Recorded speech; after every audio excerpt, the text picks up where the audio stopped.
Hey guys, today I'm gonna walk you from start to finish while I complete a full hybrid lash set. So we're gonna run through exactly how to properly style my client's lashes to suit her lash needs.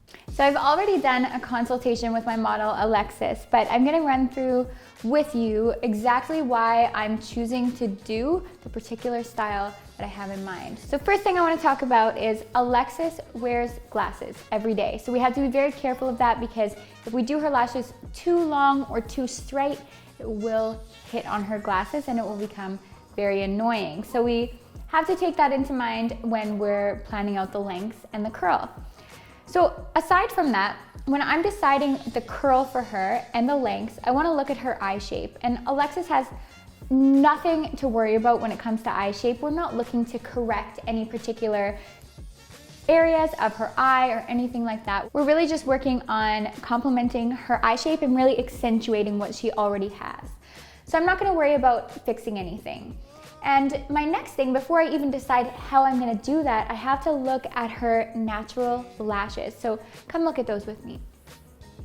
When I'm looking at her natural lashes, I always look from the side. So I'm gonna get Alexis to just look up a little bit. When we look from the side, we can see, do her lashes have much curl already? And for her, the answer is actually no, they don't have much curl. They're very straight, natural lashes. So I'm not super worried about any curl hitting against her eyebrow, but I do want to kind of lift her eyes open and make them look even bigger than they already are. So I'm gonna work on her with an L curl because it'll make a lot of points of contact with the natural lash while lifting the eye open. And I think it will be lovely on her. When I'm assessing the dimension or diameter of the natural lash, I want to put the eye pads on because I find it a lot easier to see the natural lashes with that contrast between the white pad and the dark lashes. So I'll go ahead and do that. And then we'll determine which dimension and diameters I'll be using on her. For hybrid lashes, you are going to work with both dimension and diameter. You're going to use smaller diameter lashes for your fans and then an appropriate classic lash as well.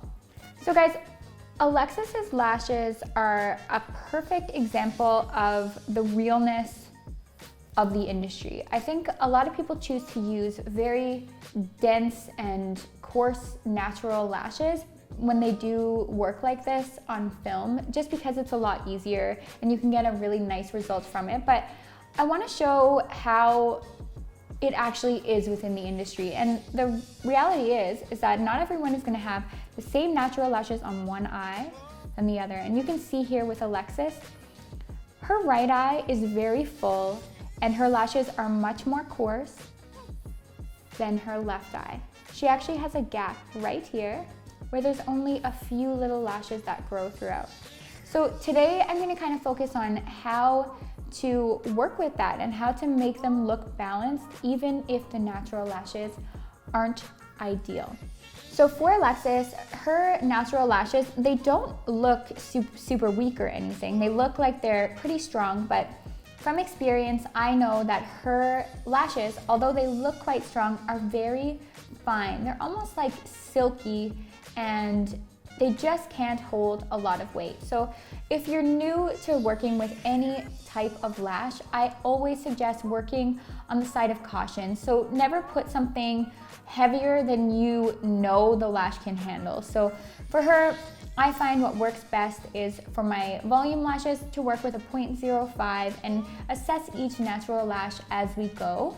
A 0.03 would be totally fine, and even a 0.07, but I wouldn't do any more than a 3D and a 0.07 even on her strongest lashes. So I choose to err on the side of caution and work with a 0.05 and give her a darker result, but also not compromise the health of her lashes whatsoever. As I'm deciding how many lashes I'll put on each individual fan, I will actually just go off of the natural lash that I stumble upon. Some lashes in here will still only get about a 4D lash, even with 0.05 lashes, and others will be able to hold more like a 5 or 6D. But again, I've worked with her lashes before and know that weight just isn't an option for her. So that's what we're gonna do there. And then when it comes to our classic lashes that will be mixed throughout 50% of the set, we're gonna use either a 0.15 in a flat lash or a 0.12 in a classic lash. Again, judging each lash as it comes. I already have my lash tile set up here with my volume 0.05 from length 7 to 12 on my tile. And then over here, I have my flat lashes and classic lashes. So the classic lashes that I'm gonna use in my 0.12 are actually my 9mm, and the rest are gonna be the flat lashes in 0.15. The reason why I chose 9mm for 0.12s is because those are the lashes that I'm gonna use on the weaker lashes, and the weaker lashes on Alexis's eyes are usually the lashes that need a little more direction. So I don't wanna put too much weight, but I also need to be able to place the extension on either the right or left side of the lash, and that's not as much achievable with a flat lash because you have to apply the flat lash on either the top or the bottom of the natural lash. So let's get lashing.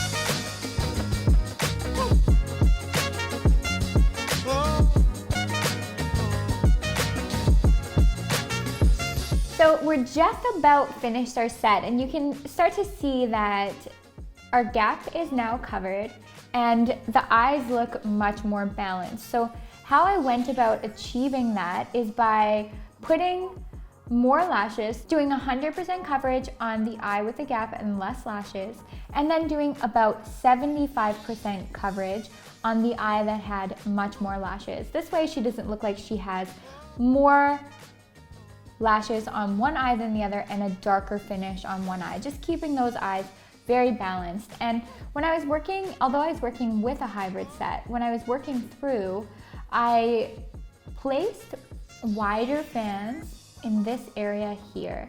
That way we covered the gap by utilizing those couple of lashes that she had there and just working with super wide fans so that it covered much more surface area. I'm gonna go ahead and do a couple more fans on each eye, and then I'll show you guys the end result.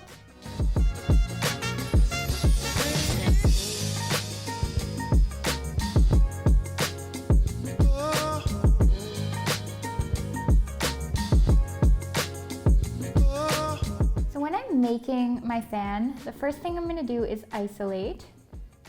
Like I just did. I'll walk you through that again, but in slow-mo and kind of walk you through exactly what I did. And you can see the lengths that I'm using here, so I'm just using my map for guidance.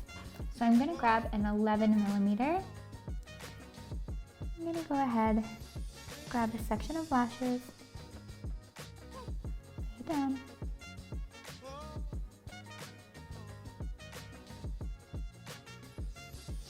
Flatten it out, and it's okay to lose a couple lashes. And then once I've picked up my fan, laid it, fanned it out, then I'm now gonna switch up my angle to this, like so. And you can see that I'm holding my tweezer with 3 fingers on this side as well. That really helps with consistent pressure, which is definitely necessary. Then I'm gonna grab where my sweet spot is, and remember this is different on every single tweezer. So just be sure that you know where this is. And again, using lots of pressure, picking up my fan off the strip. Now I'm going to change the angle again so that I can dip just the first millimeter into the tip of my dome glue. And when you're dipping, you want your fan to be vertical. You don't want to scoop. And trust me when I say that less is more. So now I'm just holding for a couple seconds to make sure that the lash is formed and into place. Now slowly let go.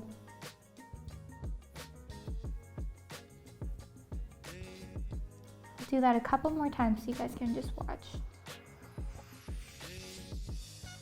Turn her head if I have to. See if I can find another lash. Look at the section I'm in, and just because I'm in a 12mm section does not mean that I have to use a 12mm lash. The focus when you're working with that longest length is just to get the shape in, and you can use shorter lengths throughout. It's actually very much encouraged because if you go ahead with 12mm and do the same fans or the same diameter lash throughout, then you're gonna actually damage lashes because there's gonna be some really fine lashes throughout every single section. So it is appropriate for those lashes to tone down your dimension or your diameter and your lengths. So I'm gonna actually put 10 millimeter in here as well. Again, you can see how I come in there. I grip with the tip of my tweezers, lay,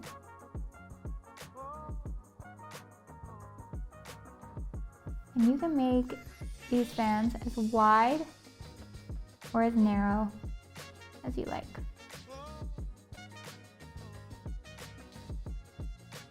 And don't worry if the base isn't perfectly together when you're picking up your fan, because that'll all come together once you dip it. And I'm not pushing my fan past the natural lash that I'm working on. I'm just hovering over and letting that fan form around the natural lash.